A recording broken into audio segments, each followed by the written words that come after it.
안녕하세요. 상식이 돈이 되는 지식스쿨 크리스티입니다.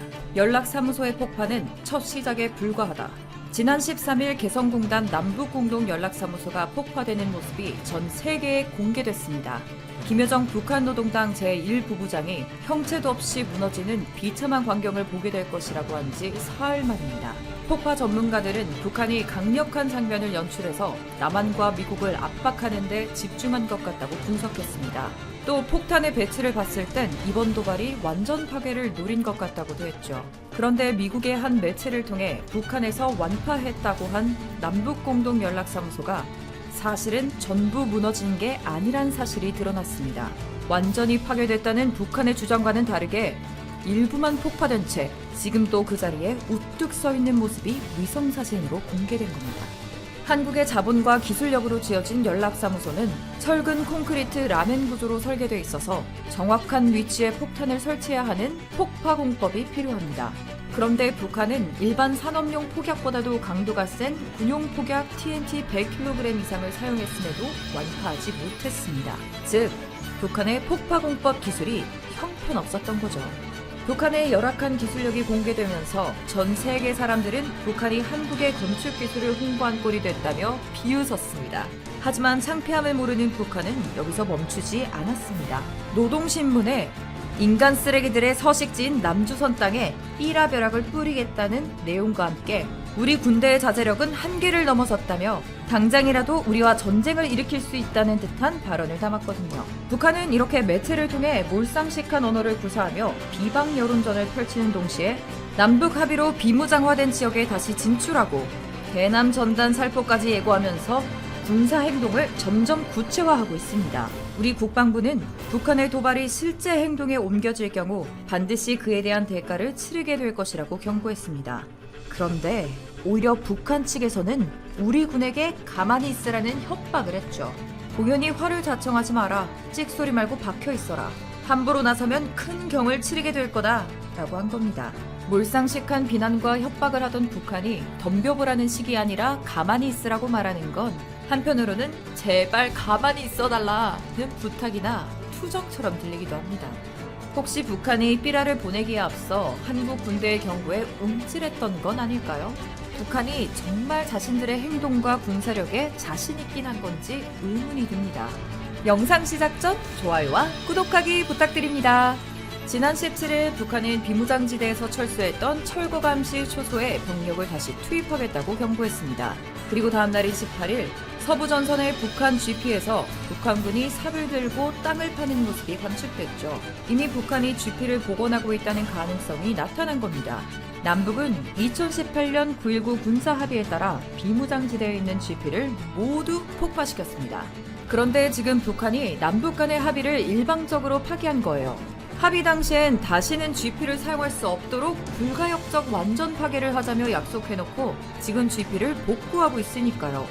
북한은 이렇게 비무장지대에서 군사적 행동을 개시하면서 전 세계에 파렴치한의 끝이 어떤 건지 보여주고 있습니다. 전문가들은 북한이 이렇게 무작정 강하게 나오는 이유를 잘못된 판단 때문이라고 분석합니다. 본인들이 금방이라도 한국에 치명적인 타격을 줄 수 있다고 생각하기 때문이랍니다. 북한이 한국을 압박할수록 앞으로 진행될 남북 간의 대화에서 자신들이 유리한 고지를 차지할 수 있을 거라고 보는 거죠. 그렇게 되면 한국으로부터 더 쉽게 경제적인 지원을 받을 수 있을 테니까요. 그래서 북한은 이번에도 서울 불바다 이야기를 꺼냈습니다. 서울 불바다의 근거는 북한의 방사포와 장사정포에서 나온대요. 170mm의 장사정포의 사정권은 서울시청과 잠실 종합운동장까지 들어가는데요. 북한이 가지고 있는 이 포를 모두 동원하면 1시간에 최대 10,000발 정도를 쏟아부을 수 있다고 합니다. 하지만 무서울 건 없어요. 한국군은 북한의 도발에 어떤 식으로든 대비할 수 있으니까요. 북한은 이 포들을 동굴 속에 숨겨놨다가 유사시 밖으로 꺼내 쏘곤 합니다. 우리 군은 그 포를 다시 동굴에 집어넣을 때 무방비로 놓이는 시간을 노려서 반격할 수 있도록 대비를 해뒀죠. 또 포를 숨겨놓은 동굴을 집중적으로 때릴 수 있게 한국형 전술지배지 유도무기도 개발했습니다. 거기다 한미의 항공유도 폭탄까지 사용한다면 북한이 서울 불바다를 주장하던 무기들의 핵심은 반나절 만에 없어진다고 합니다.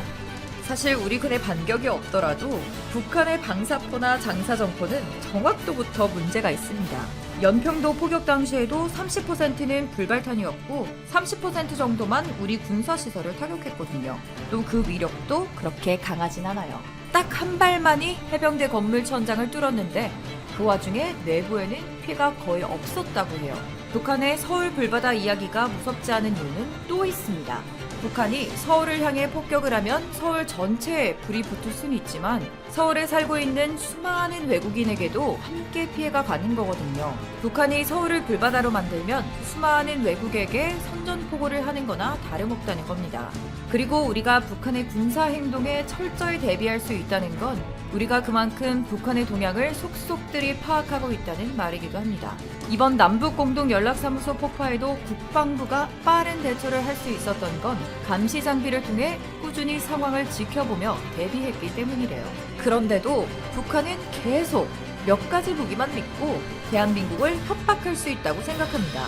이런 잘못된 판단 때문에 북한이 계속 자멸의 길로 가고 있는 거겠지만요. 우리나라에선 지난 17일에 또다시 발생할 북한의 서북도서 도발에 대비해 연평도에 해병대 병력을 긴급 투입했습니다. 병력 투입 당일은 K9 자주포를 이용한 서북도서 순환훈련도 실시했죠. K9 자주포는 세계에서 인정받는 무기로 북한이 정말 두려워하는 무기 중 하나입니다. 한국은 연평도가 포함된 서북도서 지역에 K9을 전보다 3배 이상 배치시켰어요. 그리고 단 한 발만으로도 축구장 크기의 면적을 초토화시키는 강력한 230mm의 다연장 로켓 천물을 고정 투입해 언제라도 북한 본토를 타격할 수 있도록 대비해뒀습니다. 또 사거리 20km의 정밀 타격이 가능한 스파이크 미사일도 투입해 북한군의 해안포를 무력화시키고 중거리 지대공 미사일 1000군과 단거리 지대공 미사일 1000마로 북한군 공군 역시 무력화시킬 수 있습니다. 우리 군의 무기는 여기서 끝이 아닙니다. 세계 최강의 공격 헬기 아파치와 코브라 공격 헬기가 있고요. 2.75인치 유도 로켓 비공으로는 북한 공기부양정의 기습 침투와 탱크를 원천 차단할 수 있습니다. 또 윤영하급 유도탄 고속함, 참수리급 신형 고속정, 이지스 구축함, 와일드캣 해상작전 헬기, F-35 스텔스 전투기와 F-15K, F-16까지 한국의 첨단 무기들은 언제 일어날지 모르는 북한의 NLL 도발에 즉각적으로 대응할 태세를 갖추고 있습니다. 그러니까 북한은 우리에게 어떤 식으로 도발하더라도 상대조차 되질 않는단 거죠. 한국 정부와 국방부에서 북한에 그만큼 강하고 단호하게 응답했던 이유가 바로 이런 엄청난 전력차 때문입니다. 이런 한국군의 위대함은 전 세계가 모두 알고 있습니다. 해외 군사 전문가들에게 한국군이 극찬을 받고 있는 이유를 살펴보면 먼저 한국은 세계 최고의 자주포 기술을 갖고 있습니다. 한국의 K9 자주포는 1000대 이상이 실전에 배치됐고 기후나 지형 조건을 불문하고 탁월한 성능을 보이고 있어서 해외에서도 인기가 많아요.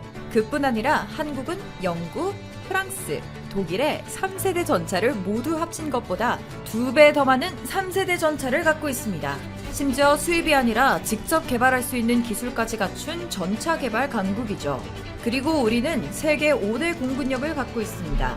고성능 전투기를 많이 보유한 우리 공군은 아시아에 있는 웬만한 국가의 항공기를 상대할 정도로 강력하고요. 전투기 작전 반경을 늘려줄 공중급유기인 KC-330까지 작년에 이미 전력파를 맞춰 우리 공군 전투기의 작전 능력을 획기적으로 늘렸다고 합니다. 그리고 헬기 전력도 동북아에서 가장 강력하죠. 최근 한국군은 아파치 공격 헬기를 도입했는데 이 전력은 곧 미국과 버금가는 수준으로 예상된다고 하네요. 게다가 한국군은 해상에서도 강력합니다. 해외에서는 한국이 10년 안에 최신의 전투 함대를 건조할 수 있는 나라로 평가받고 있거든요. 한국의 뛰어난 조선 능력은 이미 인정받아 왔지만 아직 함정 분야에선 강국이라고 할 수는 없는데요. 해외 군사 전문가들은 한국이 2016년부터 우리 기술로 건조된 함정을 운영하고 있는 만큼 10년 안에 최신의 전투함대를 건조해 대양 해군이 될 수 있을 거라고 보고 있습니다. 벌써 한국형 위지스함인 KDDX도 개발하고 있고 F-35B 스텔스기를 탑재 가능한 한국형 항공모함 도입도 확정됐습니다. 그뿐 아니라 한국의 잠수함은 미국의 항공모함도 격침시킬 정도로 강력한데요. 세계 최대의 해상훈련인 림팩에서 우리나라의 잠수함이 미국의 항공모함을 성공적으로 격침했던 사례가 있었으니까요. 또 대함미사일을 만드는 기술까지 뛰어납니다. 한국이 자체적으로 개발한 아음소 대함미사일 해성은 명중률 100%를 자랑하고 있어 해외에서 주목받고 있습니다. 러시아, 중국, 일본 같은 강대국에 둘러싸여 있으면서 북한과도 대치하고 있는 한국은 언제나 세계 군사력 평가에서 10위권을 유지하고 있었고 현재는 군사력 6위에 있을 만큼 육, 해, 공 모두 완벽하게 군사적 도발에 대비하고 있습니다. 이렇게 엄청난 전력 차이도 불구하고 남북 간의 긴장은 고조되고 있습니다. 북한은 계속해서 언행의 수위를 높여가고 군사 행동을 하나씩 실행하면서 우리를 협박하는 건 물론 미국을 협상 테이블로 끌어들이려고 하고 있거든요.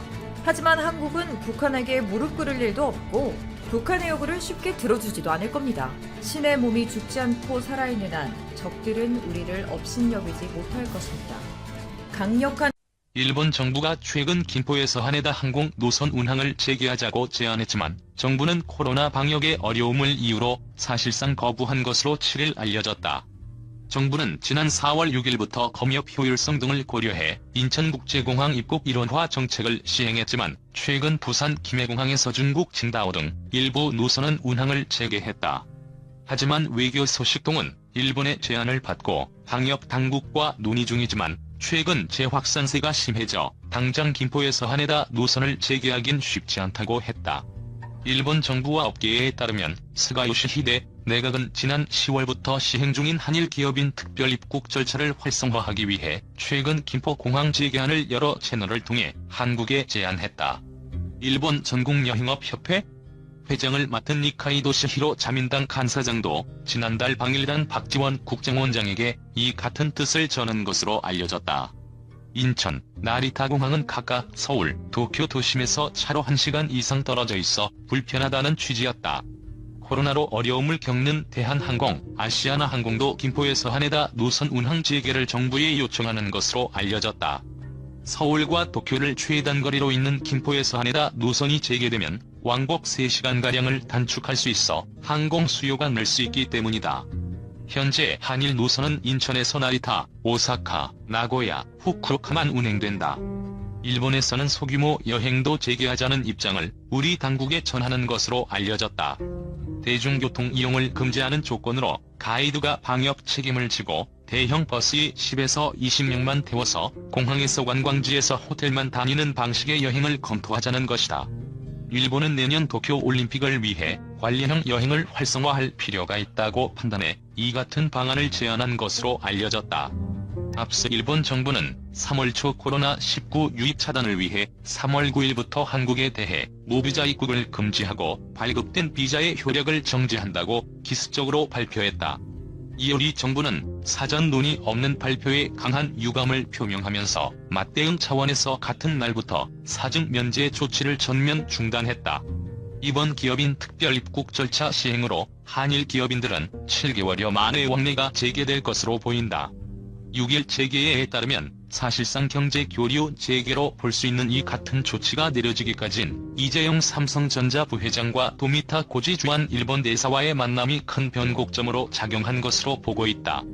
이재용 삼성전자 부회장이 최근 일본 대사와 만나 기업인 입국 제한 등 양국 경제협력 방안을 논의한 것으로 알려졌다. 당시 스가 요시히데 신임 총리 내각이 공식 출범 전에 시점에서 이재용 부회장과 주한 일본 대사의 만남을 계기로 경제인 입국 제한 및 1년 넘게 이어지고 있는 일본 수출 규제 기조에 변화가 생길 것이란 기대감이 나왔다.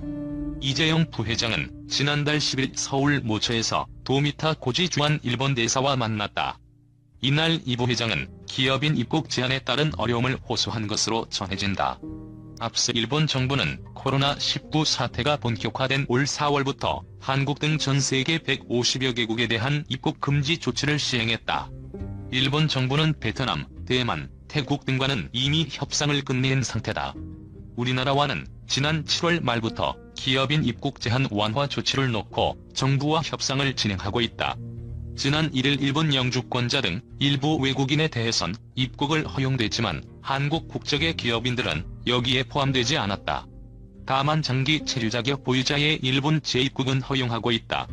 한 외교 전문가는 일본 대사가 기업인들의 목소리를 듣고 있다는 것은 협상이 막바지 단계라는 의미라며 조만간 우리나라 기업인들의 일본 입국 제한이 풀릴 것으로 예상한다고 말했다.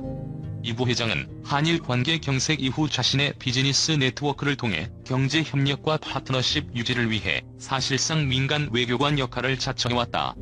이 부회장은 서울대 동양사학과를 졸업한 후 일본계 여기주쿠대 학원에서 석사학위를 받아 일본어가 유창하며 일본 재계와 친분이 두텁다.